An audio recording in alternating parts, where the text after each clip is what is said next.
Nesse vídeo vamos falar sobre os capítulos 7, 8 e 9 de 1 Crônicas.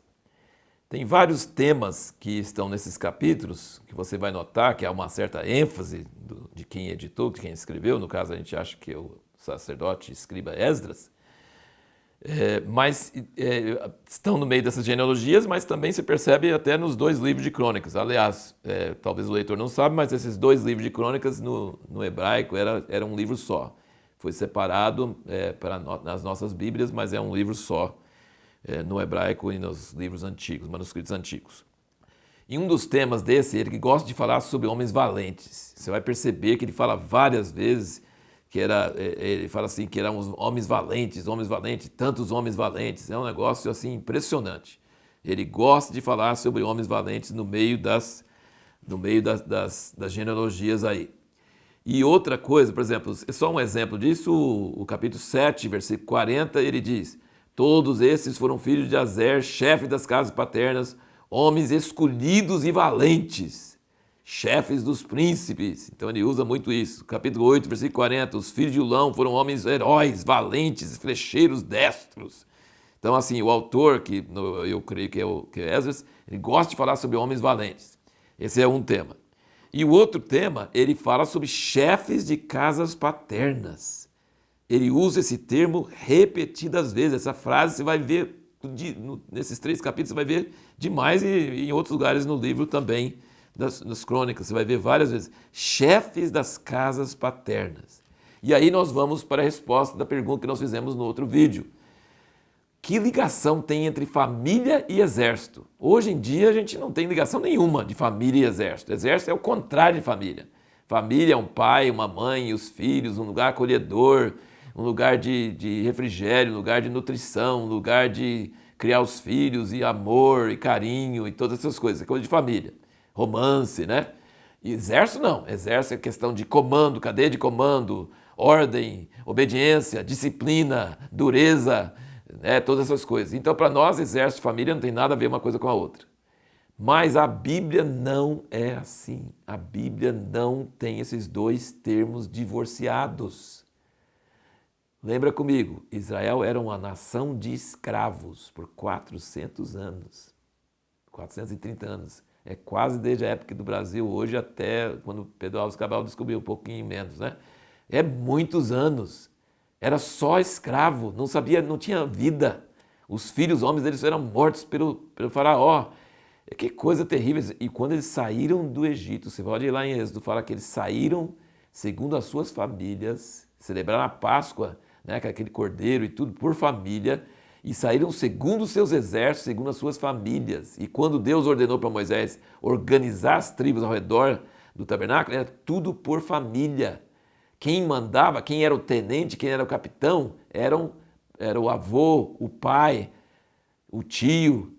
E até hoje, isso aí é muito importante. Em Israel, eles se sentem, não tem essa ligação tão forte de família com o exército em Israel hoje. Mas, ao mesmo tempo, eles têm esse senso de que estão defendendo a sua pátria, seus parentes, suas famílias. Imagina naquelas guerras, daquelas épocas, com espada, com lança, com coisa que tinha, ele estava na frente e atrás dele tinha a família dele. Então ele não só tinha o incentivo da disciplina do exército, mas ele tinha também que proteger sua família, sua casa, seus irmãos, seus primos, seus sobrinhos. Então a família e exército para Deus são muito ligados. E esses dois temas estão aqui por Esdras, por inspiração de Deus. Ele diz que eram homens valentes, chefes das suas casas paternas. Deus precisa de homens que assumem a sua posição diante de Deus e vão proteger a sua família. Isso nós precisamos entender que para Deus, exército e família são conceitos bem ligados um com o outro. Alguns detalhes que você pode ver aqui nesses capítulos.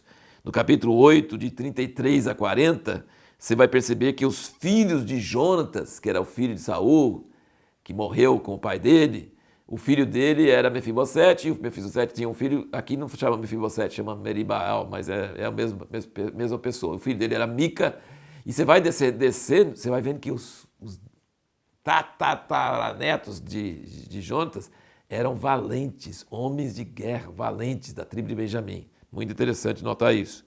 Outra coisa, menciona Finéias no capítulo 9, versículo 20, Só menciona ele rapidamente, assim, no meio dos que trabalhavam, dos levitas, e diz só uma frase: Finéias, filho de Eleazar, dantes era guia entre eles e o Senhor era com ele. Essa frase, o Senhor era com ele, é um tema na Bíblia toda. Se o Senhor é com uma pessoa, pode saber que ela vai ser diferenciada. E, inclusive nas genealogias, quando cita o nome dele, vai falar que o Senhor era com ele. Que coisa preciosa. Outro detalhe que você vai notar no versículo 33 de 1 Crônicas 9, que os cantores, Davi colocou cantores, não tinha esses cantores na época de Moisés, mas Davi estabeleceu cantores e músicos diante de Deus sempre.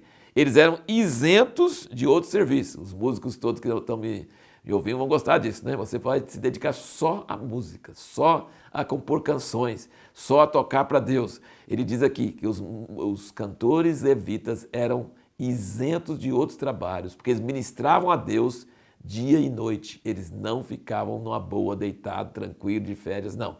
Eles tocavam, ministravam, tinham turnos e ministravam dia e noite. E foi Davi que instituiu isso. Que coisa preciosa. E outro detalhe que você vai notar nesses capítulos, e também em outros capítulos que nós vamos estar lendo, é que tem muitos detalhes do trabalho levítico que Moisés não falou quem ia fazer. Quem ia assar os pães da proposição toda semana? Quem ia preparar o azeite da unção? Quem ia preparar o incenso? Quem ia separar a farinha de trigo para as ofertas? Tem muitos trabalhos que Moisés não definiu em Levítico e aqui está definido. E sabe quem ajudou a definir isso?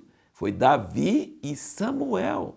Samuel, o profeta, já era bem velho, mas ele ajudou Davi a definir o trabalho dos levitas. Então, assim, tem muitos detalhes assim interessantes. Pode parecer que é leitura entediante, mas no meio disso vê que nós temos assim muitas coisas, muitos detalhes que chamam a nossa atenção.